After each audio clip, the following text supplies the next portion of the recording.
જો આગલો ટોપિક આપણે જે ભણ્યા એ બિંદુવત વિદ્યુતભારને લીધે ઉદ્ભવતું વિદ્યુત સ્થિતિમાન અને સૂત્ર આપણે મેળવ્યું હતું છેલ્લે V બરાબર KQ/R, જ્યાં K ની જગ્યાએ 1/4 પાઈ એપ્સિલોન નોટ. હવે આપણે જે ચર્ચા કરવા જઈએ છીએ એ વિદ્યુત ડાયપોલને લીધે વિદ્યુત સ્થિતિમાન. જો પહેલા ચેપ્ટરની જેમ જ ટોપિક આવે છે પણ ભૌતિક રાશિ જુદી થઈ જાય છે. પહેલા ચેપ્ટરમાં તમે ભણ્યા બિંદુવત વિદ્યુતભારનું વિદ્યુત ક્ષેત્ર. આગલો ટોપિક આપણે ભણ્યા આ ચેપ્ટરમાં બિંદુવત વિદ્યુતભારનું વિદ્યુત સ્થિતિમાન. એવી જ રીતે પહેલા ચેપ્ટરમાં ભણ્યા છો વિદ્યુત ડાયપોલનું વિદ્યુત ક્ષેત્ર. હવે આપણે ભણવા જઈએ છીએ વિદ્યુત ડાયપોલ વડે ઉદ્ભવતું વિદ્યુત સ્થિતિમાન. જો વિદ્યુતભારોનું તંત્ર એ ને એ, પણ અગાઉ જે આપણે વિદ્યુત ક્ષેત્ર ગણતા હતા એની બદલે વિદ્યુત સ્થિતિમાન. બીજું, જ્યારે મેં તમને વિદ્યુત ક્ષેત્રની તીવ્રતા અને વિદ્યુત સ્થિતિમાનનો તફાવત સમજાવ્યો ને, ત્યારે એક વસ્તુ ખાસ ધ્યાન દોરી હતી કે વિદ્યુત ક્ષેત્ર સદિશ રાશિ છે. કુલ વિદ્યુત ક્ષેત્ર મેળવવા આપણે સદિશ સરવાળો કરવો પડે, પણ વિદ્યુત સ્થિતિમાન અદિશ રાશિ છે એટલે અહીંયા આપણે ગણતરીમાં અદિશ પ્રક્રિયા થશે. છતાં અમુક એક નાનકડી પ્રોસિજર સદિશની આવશે ખરા, પણ જે કુલ સ્થિતિમાન ગણવાનું છે ને એમાં તો સીધો બેઝિક સરવાળો થશે. એમાં પણ હું શબ્દ બોલ્યો બેઝિક સરવાળો, કારણ કે ધન વિદ્યુતભારનું વિદ્યુત સ્થિતિમાન ધન હશે, ઋણ વિદ્યુતભારનું વિદ્યુત સ્થિતિમાન ઋણ હશે. જ્યારે કુલ સ્થિતિમાન લઈએ ત્યારે ધન અને ઋણ નિશાની સાથે જે સરવાળો કરીએ ને એ બેઝિક સરવાળો કહેવાય.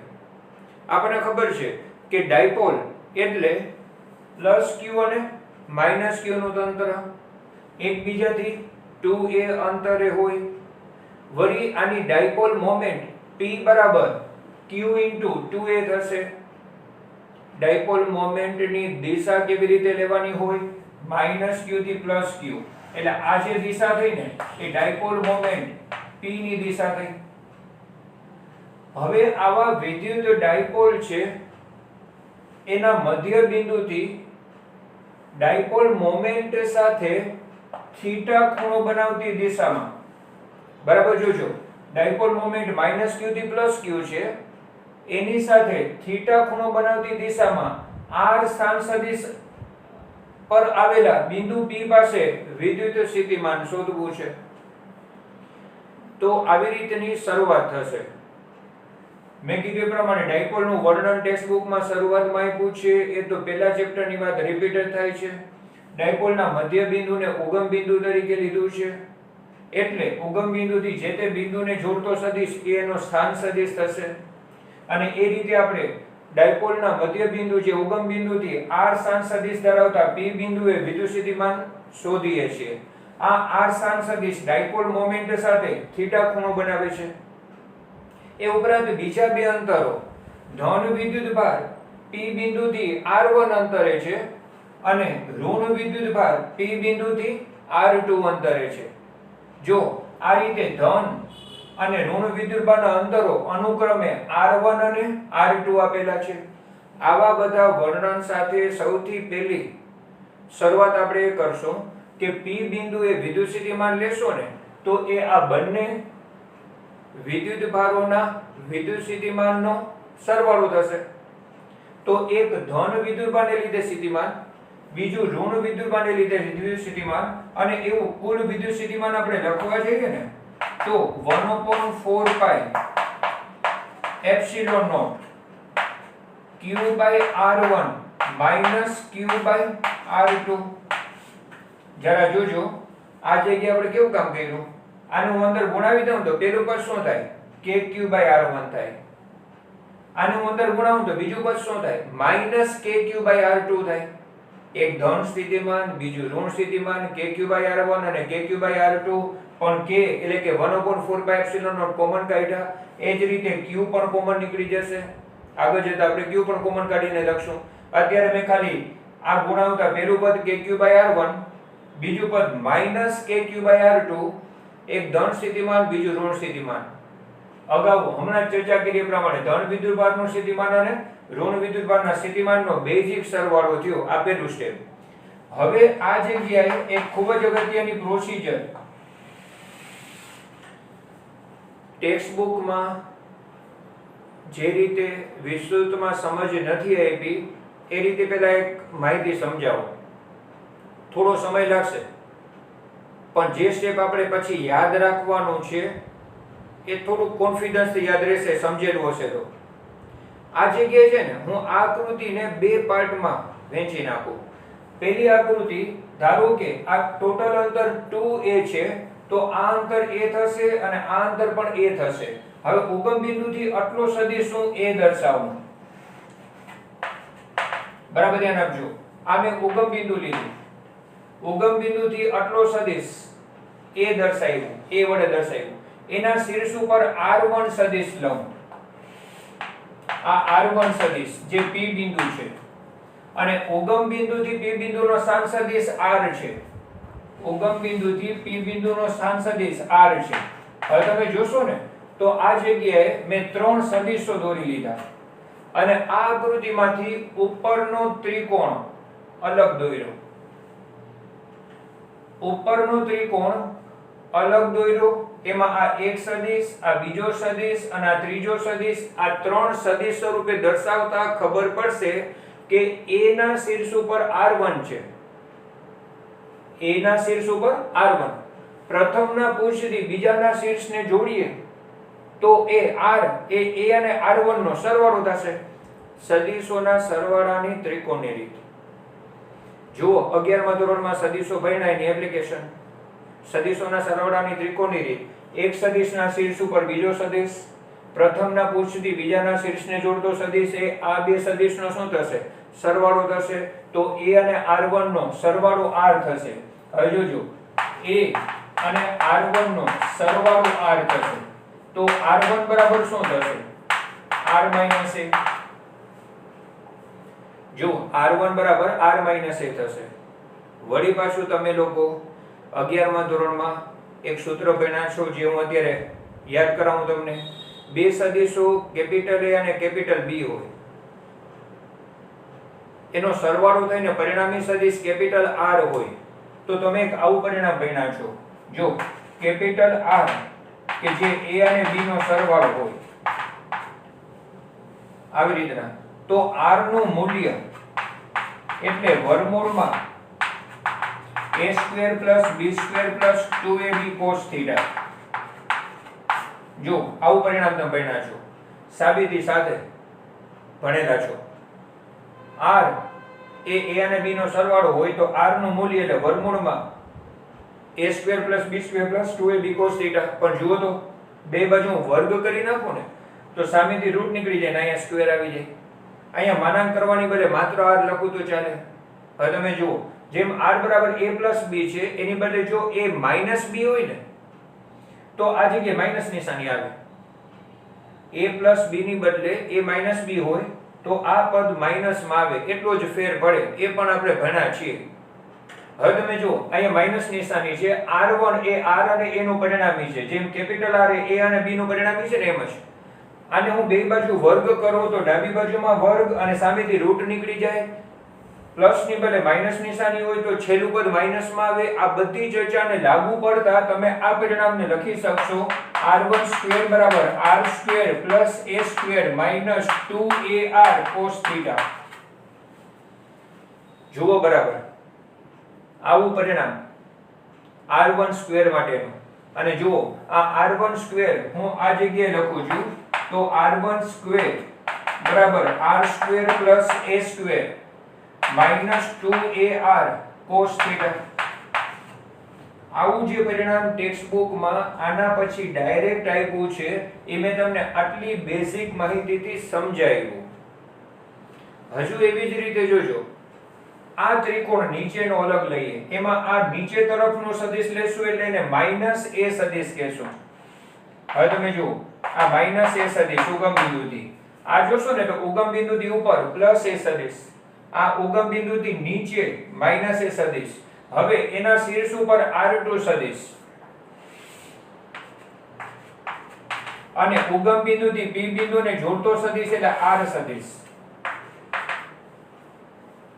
ઉગમ બિંદુથી P બિંદુ, આ ઉગમ બિંદુથી P બિંદુ. આ છે ને R ની ઉપરનો ત્રિકોણ અને આ છે ને R ની નીચેનો ત્રિકોણ. ખ્યાલ આવ્યો કે નહીં?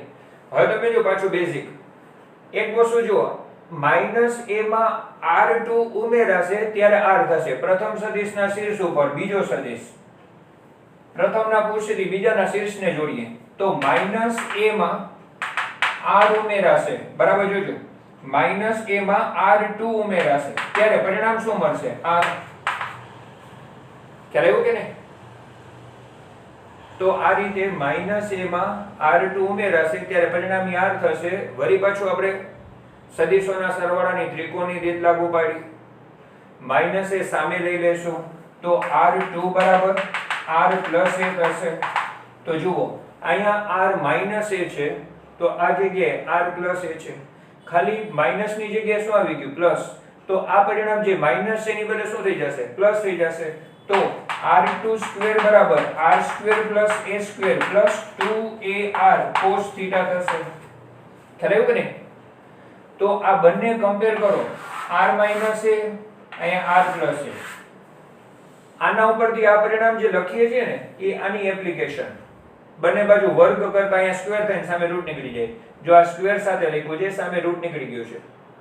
તો આ બે પરિણામ આ જગ્યાએ હું લખું છું તો R2 સ્ક્વેર બરાબર R square plus a square plus 2ar cos theta. Text બુકમાં આકૃતિના વર્ણન સાથે પહેલું સ્ટેપ આ, પછીની માહિતી સીધી આવશે. આ માહિતી તમારે યાદ રાખી લેવાની છે. આટલું બધું ત્યાં થિયરીમાં લખવાનું નથી. આ તો હું ડાયરેક્ટ લખી નાખું ને તો તમને એક ગોખવા જેવી વાત થશે.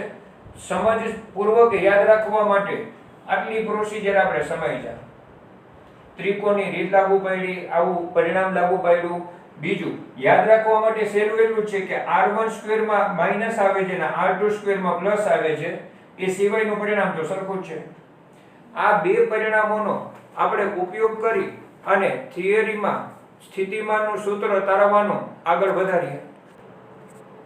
અત્યાર સુધી થિયરીમાં સ્ટાર્ટિંગમાં કુલ વિદ્યુત સ્થિતિમાન માટે બે સ્થિતિમાનનો સરવાળો કરી, પછી R1 સ્ક્વેર અને R2 સ્ક્વેર મેળવ્યા. હવે આનેથી હું શરૂઆત કરું તો જુઓ બરાબર, R1 સ્ક્વેર ના પરિણામમાં જો આપણે આ ત્રણ પદમાંથી R સ્ક્વેર કોમન કાઢીએ તો R સ્ક્વેર કોમન નીકળે એટલે પહેલું પદ 1 થશે. બીજું પદ R સ્ક્વેર વડે ભાગવું પડે એટલે a square by R square.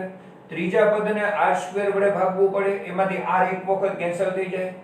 પણ આ ત્રીજું પદ કોસ વાળું છે ને એ વચ્ચે લખશો અને આ છેલ્લે લખશો. તો હું R સ્ક્વેર કોમન કાઢવાની પ્રોસિજર કરું છું. એમાં પહેલા પદમાંથી R સ્ક્વેર કોમન નીકળી ગયો 1. બીજું પદ આપણે આ લખવું છે, R સ્ક્વેર કોમન કાઢવું એટલે R સ્ક્વેર વડે ભાગવું, છેદનો R સ્ક્વેર એટલે R એક વખત કેન્સલ થશે એટલે -2a cos θ by R. -2a cos θ by R. ત્રીજું પદ આ રાખવું છે, R સ્ક્વેર કોમન નીકળશે એટલે a square by R square. હવે આવી રજૂઆત સાથે એક બીજી બાબત થશે કે એ અંતર છે ને એ R કરતા ખૂબ જ નાનું છે. એ અંતર R કરતા નાનું હોય, એ બહુ નાનું, R છેદમાં છે બહુ મોટું. તો નાના આંકડાના છેદમાં બહુ મોટો આંકડો હોય તો આ પદ બહુ નાનું મળે. આને આપણે અવગણશું. તો છેલ્લું પદ a square by R square નાનું હોવાથી અવગણીએ છીએ. તો બાકી વધે છે એ R1 સ્ક્વેર બરાબર R square into 1 minus 2a cos θ upon R. બંને બાજુ વર્ગમૂળ લઈ લઈએ તો જુઓ R1 બરાબર R 1 minus 2a cos θ upon R આખા કૌંસ ઉપર 1/2. ફરીથી આ જે પરિણામ છે એમાંથી R સ્ક્વેર કોમન કાઢી, પહેલું પદ R સ્ક્વેર કોમન નીકળીને 1, બીજું પદ R સ્ક્વેર વડે ભાગીને આ, ત્રીજું પદ R સ્ક્વેર વડે ભાગીને આ. એમાંથી ત્રીજું પદ a square by R square અવગણી દીધું. બાકી વધ્યું છે એમાં બંને બાજુ વર્ગમૂળ લીધા. હવે ખરેખર જે ત્રણ સ્ટેપ R1 ના કર્યા ને તે જ રીતે તમે આમાં પ્રોસીજર કરો ને તો માત્ર R1 ની જગ્યાએ R2 થશે, માઈનસ ની જગ્યાએ પ્લસ આવશે અને એ રીતના જો પરિણામ શું થશે R2 બરાબર R into bracket 1 plus 2a cos theta by r આખા કૌંસ ઉપર 1/2 જુઓ બરાબર માઈનસ ની બદલે પ્લસ થયો R1 ની બદલે R2 માં, કારણ કે R1 ની બદલે R2 માં માઈનસ ની બદલે પ્લસ સિવાય બધું સરખું છે અને ઈ જ પ્રમાણેનું કામ કર્યું. એટલે આટલા 3 સ્ટેપ કરવાની બદલે આના ઉપરથી ડાયરેક્ટ આ લખ્યું. હજી એક પ્રોસીજર આગળ વધારીએ. આ R1 R2 ના પરિણામ છે ને, પણ આપણે તો Q કોમન કાઢીએ ને તો 1/R1 અને 1/R2 છે એનું પરિણામ મેળવવું છે અને એને આમાં મૂકવું છે. તો તમે આ પરિણામનું વ્યસ્ત લેશો, બરાબર ધ્યાન આપજો. આ પરિણામનું વ્યસ્ત લેશો તો R1 નું વ્યસ્ત 1/R1, R નું વ્યસ્ત 1/R. આ બ્રેકેટ નું વ્યસ્ત એટલે ધન ઘાતાંક ની બદલે ઋણ ઘાતાંક, બરાબર ધ્યાન આપજો. 1 - 2a cos theta upon r ધન ઘાતાંક ની બદલે ઋણ ઘાતાંક. ખ્યાલ આવ્યો બરાબર? R1 માટે 3 સ્ટેપ કર્યા, પણ એની કમ્પેરિઝન માં R2 ડાયરેક્ટ લખી નાખ્યા. હવે પાછું નવી પ્રોસીજર શરૂ કરીએ છીએ. આટલા ભાગને તમારે એક વિભાગ તરીકે લખાય, અહીંયાથી વાત શરૂ થાય છે ને બીજા વિભાગ તરીકે લખાય. તો જો પેલા આકૃતિ એના વર્ણન સાથે બેઝિક સરવાળો કરી r1² r2² એક વિભાગ, બીજો વિભાગ r1² ઉપરથી r1 અને r2 ના પરિણામ મેળવ્યા, ત્રીજો વિભાગ 1/R1 અને 1/R2 મેળવવાના. એટલે યાદ રાખવાનું કે ભાઈ પહેલા આપણે છે ને કુલ સ્થિતિમાન લઈ r1² r2² મેળવશું, બીજા વિભાગમાં એના ઉપરથી r1 r2 મેળવશું, ત્રીજા વિભાગમાં એના ઉપરથી 1/R1 અને 1/R2 મેળવશું અને પછી એને આમાં મૂકીને સાદરું. આટલી 3 સ્ટેપમાં પ્રોસીજર યાદ રાખવાની હોય. આ પણ પરીક્ષામાં પૂછી શકાય એવો ઇમ્પોર્ટન્ટ પ્રશ્ન છે. જેમાં આગલો બિંદુવત વિદ્યુતભારનું વિદ્યુત સ્થિતિમાન અને અત્યારે ભણીએ છીએ ડાયપોલનું સ્થિતિમાન, બંને ઇમ્પોર્ટન્ટ. અને જુઓ આ ડાયપોલના સ્થિતિમાન માટે આપણે બિંદુવત વિદ્યુતભારના સ્થિતિમાનનો જ ઉપયોગ કર્યો kq/r એક વિદ્યુતભાર માટે, બીજા માટે kq/r એનો જ ઉપયોગ કરીને ડાયપોલની પ્રોસીજર ચાલે છે. અત્યારે આમાં એક નાનકડું કામ છે ને, એને કહેવાય છે દ્વિપદી પ્રમેય. આવો ઉપયોગ ગુરુત્વાકર્ષણ ચેપ્ટરની થિયરીમાં આવેલો છે. ઘાતાંક હોય ને એ બીજા પદના સહગુણક તરીકે આવી જાય, પછી વધારે ઘાતવાળા પદો અવગણવાના હોય. હવે આ -1/2 ઘાતાંક આના સહગુણક તરીકે આવે એટલે માઈનસ માઈનસ પ્લસ થશે, 1/2 અહીંયા આવે એટલે 2 કેન્સલ થઈ જશે. તો 1/R1 બરાબર 1/R into 1 plus 2a cos theta upon r એમાંથી 2 કેન્સલ થઈ જશે. તો પરિણામ બરાબર જોજો. ફરીથી એક વખત દ્વિપદી પ્રમેય, કૌંસ ઉપર ગમે તેટલી ઘાતાંક હોય એને વિસ્તરણ કરવા માટેનું પ્રમેય છે, પણ ફિઝિક્સમાં હંમેશા માત્ર એનું પહેલું સ્ટેપ જ ઉપયોગમાં લેવાય છે. ઘાતાંક બીજા પદના સહગુણક તરીકે આવે એટલે માઈનસ માઈનસ પ્લસ થઈ ગયું. અહીં 1/2 આવશે તો 2 કેન્સલ થઈને આવશે. આવું 1/R નું સૂત્ર થયું ને. 1/R2 નું સૂત્ર આની જેમ જ લેવા જાય ને, વ્યસ્ત કરી અને દ્વિપદી પ્રમેય લાગુ પાડીએ ને, તો જો આ 1/R1 વાળું પ્લસ આવે તો 1/R2 વાળું એની જગ્યાએ જ માઈનસ આવે, કારણ કે R1 R2 ના પરિણામમાં પ્લસ માઈનસ જ ઉલટાવાના છે. એટલે ખરેખર 1/R1 છે ને એમ જ હમણાં આપણે 1/R2 લખશું, ખાલી શું ફેર કરશું, જો તમે 1/R2 લ્યો તો 1/R સાથે બ્રેકેટનું વ્યસ્ત 1/2. હવે એ 1/2 આગળ આવે એટલે પ્લસ ની બદલે શું થઈ જશે માઈનસ. આની પ્રમાણે 1/R2 વાળા પદમાં બીજું પદ માઈનસ આવશે, તો 1/R1 માં આ પ્લસ આવશે તો 1/R2 માં ઈ જ જગ્યાએ માઈનસ આવશે. આવી રીતે આપણે 1/R1 અને 1/R2 ને હમણાં અહીંયા મૂકી અને સાદરૂપ આપવાનું આગળ વધારીએ. જુઓ આ તારવણીના છેલ્લા વિભાગમાં હમણાં આપણે ચર્ચા કરી એ પ્રમાણે 1/R1 અને 1/R2 મેળવ્યા ને, એને સમીકરણ 2a અને 2b કીધા.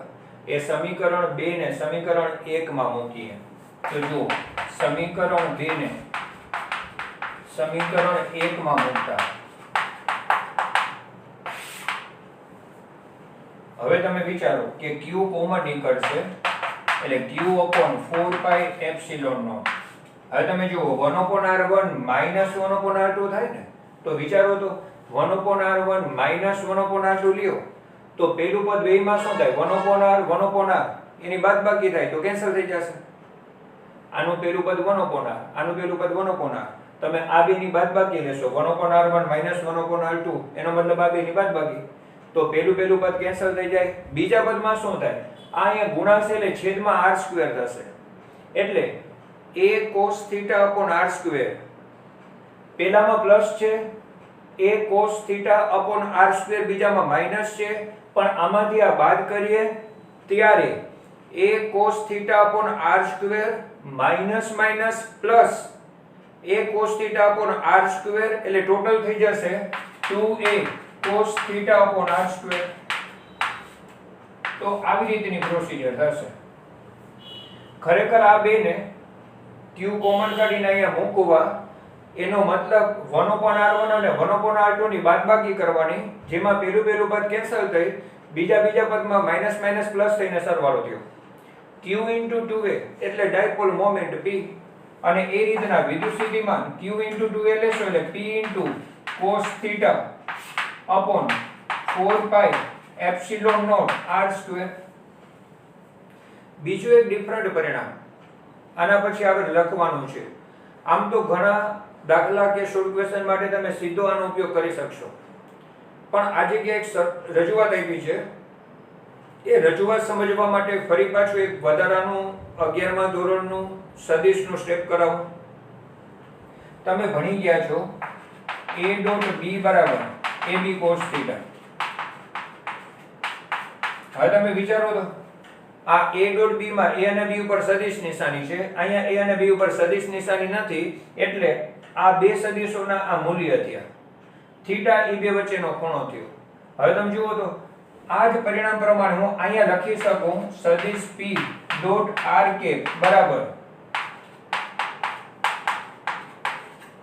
બરાબર વિચારો તો a ડોટ b બરાબર ab cos θ, એમ p ડોટ r બરાબર p1 cos θ. કારણ કે આ સદિશનું મૂલ્ય એટલે p, સદિશ નિશાની નીકળી ગઈ. આ સદિશનું મૂલ્ય 1 થશે, કારણ કે આને એકમ સદિશ લખ્યો છે, કેપ નિશાની છે, તો આનું મૂલ્ય 1. અને p અને r વચ્ચેનો ખૂણો θ છે. જો આ p અને r વચ્ચેનો ખૂણો θ છે, તો આ રીતના p ડોટ r બરાબર જવાબ શું આવ્યો? p * cos θ. પણ કઈ રીતે? ડોટ ગુણાકારના બેઝિક સૂત્રથી. તમે વિચારજો, આ થિયરીમાં વધારાની ચર્ચામાં મેં સદિશોના સરવાળાની ત્રિકોણની રીત લાગુ પાડી હતી. પછી સદિશોના સરવાળા માટેના બેઝિક સૂત્ર r બરાબર √a² + b² + 2ab cos θ નો ઉપયોગ કર્યો. ત્રીજું, ડોટ ગુણાકાર, સદિશોના ડોટ ગુણાકારની માહિતીનો ઉપયોગ કર્યો. નો ડાઉટ આ જગ્યાએ ભૌતિક રાશિ જે ચર્ચામાં લઈએ છીએ એ વિદ્યુત સ્થિતિમાન અદિશ રાશિ છે, પણ સાદુરૂપ આપવા માટે સદિશ સ્વરૂપની રજૂઆતો છે, એનો ઉપયોગ કરવો પડે છે. અને એ બધું 11માં બેઝિક સદિશો વિશે ભણ્યા છીએ, એને આપણે લાગુ પાડીએ છીએ. એક જ થિયરીમાં કેટલી બધી સદિશની વાત લાગુ પડી. અત્યારે આ p * cos θ ની જગ્યાએ p ડોટ r લખીએ તો વિદ્યુત સ્થિતિમાન લખાશે 1/4 પાઈ એપ્સિલોન નોટ સદિશ p ડોટ r r². જો આ રીતનું પરિણામ લેવાશે, જેમાં તમે જોશો ને ત્યાં ડોટ ગુણાકાર છે. ડોટ ગુણાકાર એટલે શું? અદિશ ગુણાકાર. એટલે પરિણામમાં મળતી રાશિ કેવી હશે? અદિશ. આગલા પીરિયડમાં ચર્ચા થઈ કે વિદ્યુત સ્થિતિમાન અદિશ રાશિ છે, એટલે અહીંયા ડોટ ગુણાકાર આવે છે. બીજું તમારા માટે એક અગત્યની વસ્તુ નોંધવા જેવી છે.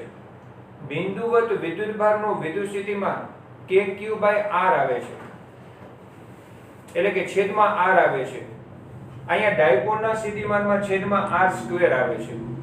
બિંદુવત વિદ્યુતભારના વિદ્યુત સ્થિતિમાન 1/r અનુસાર બદલાય છે એમ કહેવાય, અથવા તો અંતરના વ્યસ્ત પ્રમાણમાં છે એમ કહેવાય. અને ડાયપોલ વડે વિદ્યુત સ્થિતિમાન 1/r² અનુસાર, એટલે કે અંતરના વર્ગના વ્યસ્ત પ્રમાણમાં ચલે છે. જો બિંદુવત વિદ્યુતભાર અને ડાયપોલના વિદ્યુત સ્થિતિમાનની સરખામણી કરી, જો કે આપણે જે સૂત્ર ધારાવ્યું ને એની બીજી ડિટેલમાં ચર્ચાનો એક અલગ પ્રશ્ન બનશે. અત્યારે આપણે જે વાત કરી ને એમાં મેં કીધું એ પ્રમાણે આખી થિયરી અગત્યની, ખૂબ જ ઇમ્પોર્ટન્ટ, બરાબર. ધન વિદ્યુતભારનું સ્થિતિમાન અને ઋણ વિદ્યુત સ્થિતિમાનનો સરવાળો KQ/R પરિણામ લઈને ભૂમિતિનો સદિશોનો ઉપયોગ કરી R12 અને R22 મેળવ્યા. આ પહેલો વિભાગ. બીજા વિભાગમાં R12 અને R22 ઉપરથી R1 અને R2 મેળવ્યા હતા. ત્રીજા વિભાગમાં વ્યસ્ત લઈ 1/R1 અને 1/R2 મેળવ્યા હતા. અને ચોથા વિભાગમાં એ 1/R1 અને 1/R2 ને મૂકી અને સાદુરૂપ આપ્યું.